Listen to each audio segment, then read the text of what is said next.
ከምኒባሱ ጣራ ስር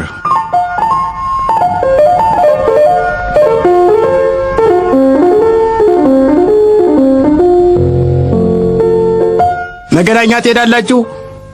አለ ወያላው ግማሽ አካሉን ከምኒባሱ መዞ አውጥቶ 4 ኪሎ መንገድ ዳር በረድፍ ጅብ ብለው የቆሙትን ሰዎች እየተመለከተ።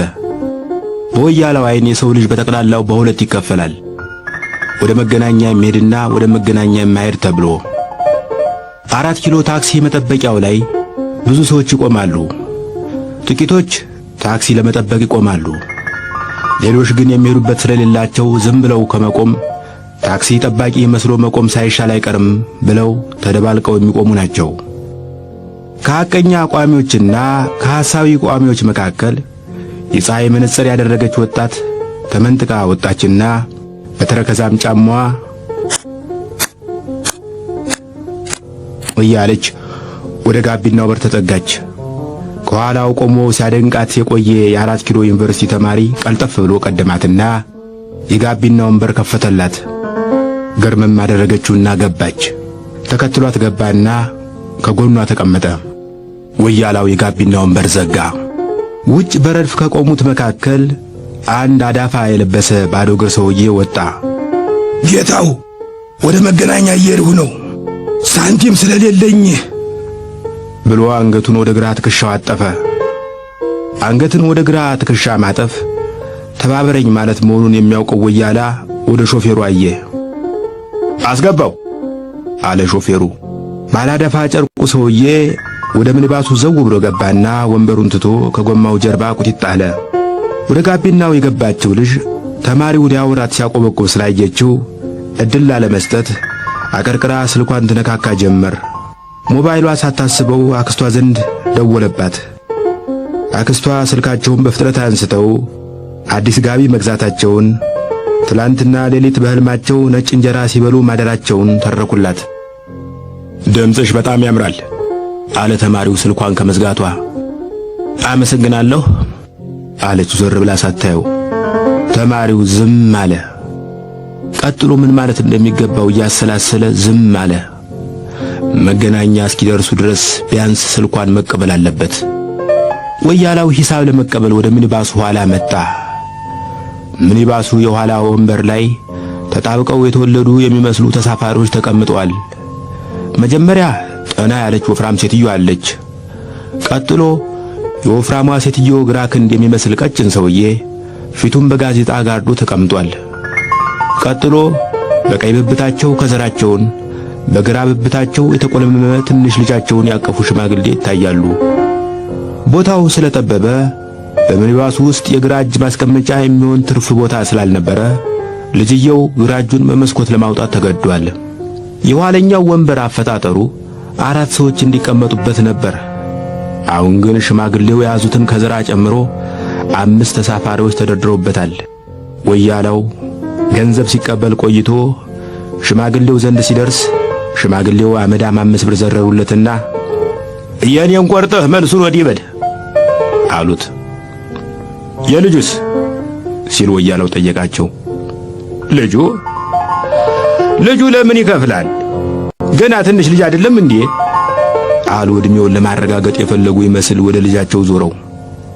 ቀጠሉና እኔ ባደኩበት የመከራ አስተዳደግ ልጅ አያድግም ብዬ የተመጣጠነ ምግብ እያበላው ስላሳደግኩት ትልቅ መሰለ እንጂ ሐምሌ 12 ሲመጣ ነው ገና 10 የሚሆነው አሉ።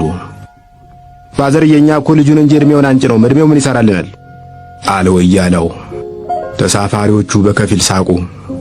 ከኋላ ወንበር ቀጥሎ በሚመጣው ወንበር ላይ አንድ ጠጅ የሚተነፍስ ሰካራም ተሳፋሪ ተኝቶ ነበር።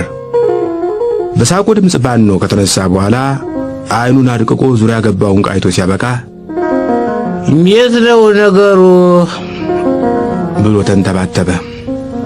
እንዴት ነው ነገሩ? የቅድሙ ሹፌር መላጣ ነበር፣ ያሁኑ ጸጉር አለው። ይሄ እንግዲህ ምንድነው? ወይ ተኝቼ ሳለው ወደ ሌላ ሚኒባስ አዛውራችሁኛል፣ ወይም የቅድሙ ሹፌር ተባሯል። ይሄን ጉዳይ የሚያብራራልኝ አለ አለና ማብራሪያውን ሳይጠብቅ ከፊት ለፊቱ ካለው መደገፊያ ላይ ተዘንብሎ ያንኳርፍ ጀመር። ጋቢና ውስጥ ያለው ተማሪ ልጅቱን ወደ ጎን ጨርፎ ተመለከታት። መነጽሯ ግማሽ ፊቷን ሸሽጎታል። ዓይኗን ለማየት ጓጓ። የት እንደምትሄድ ለመገመት አልተቸገረም። ከፍቅረኛዋ ጋር ቀጠሮ ይኖራታል። ብዙ ጓደኞቼ ስትናገሪ ድምፅሽ የአንጀሊና ጆሊን ይመስላል ይሉኛል አለች ልጅቷ አሁንም ዞራ ሳታየው። ተማሪው ከጥቂት ደቂቃ በፊት በድምጿ ላይ አስተያየት መስጠቱ ትዝ አለው።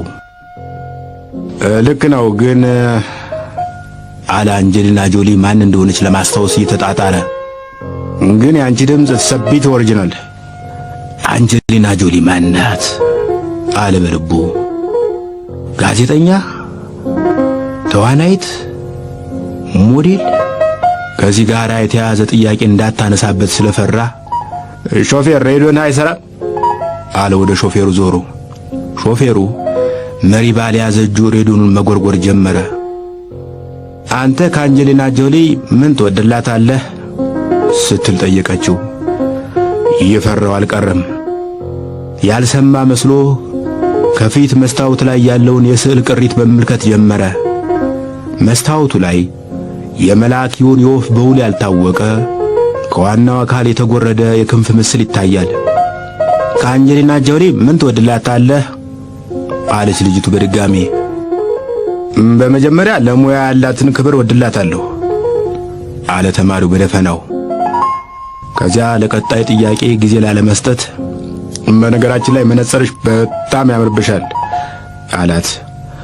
ሞቅ ያለ ፈገግታ አሳየችውና አመሰግናለሁ፣ መነጽሩ የፍቅረኛዬ ስጦታ ነው አለችው። አኩርፎ ጸጥ አለ። ይህ በእንዲህ እያለ ከኋላ ከተቀመጡ ተሳፋሪዎች መካከል ባለከዘራው ሽማግሌ ወደ ልጃቸው ዞረው ለተሳፋሪ ሁሉ በሚሰማ ድምፅ በዚህ ሴሚስተር አንደኛ ካልወጣህ የኔ ልጅ አይደለም፣ የስተመቼ ድረስ ሁለተኛ ስትወጣ ትኖራለህ አሉ። እየተማረ ነው? ወፍራማ ሴትዮ ጠየቀች። ከዚያ መልስ ሳትጠብቅ ቀጠለች። መማርን የመሰለ ነገር የለም። አለመማር ብዙ ጉዳቶች አሉት። አለመማር ከሚያመጣው ጉዳቶች መካከል አለችና በትብብር ገብቶ ከጎማው ጀርባ የተቀመጠውን ሰውዬ ቁልቁልታይ ጀመረ። በትብብር የገባው ሰውዬ በበኩሉ አለመማር ስለሚያመጣው ጉዳት ሲነሳ ጥቆማ በሚመስል አስተያየት ሰክሮ ወደተኛው ተሳፋሪ እየተመለከተ ነበር። የዛሬ ዘመን መምህራን ጥሩ ናቸው፣ አይጋረፉም አሉ ሽማግሌው። በእኛ ጊዜ አሁንም የሚጋረፉ መምህራን አሉ ሲል አቋረጣቸው። ከጎናቸው ተቀምጦ በጋዜጣ የተከለለው ተሳፋሪ ወደ ትዝታቸው እንዳይዘምቱበት ለማገድ በእኛ ጊዜ ቀጠሉ ሽማግሌው ተናጋሪውን ቸል ብለው።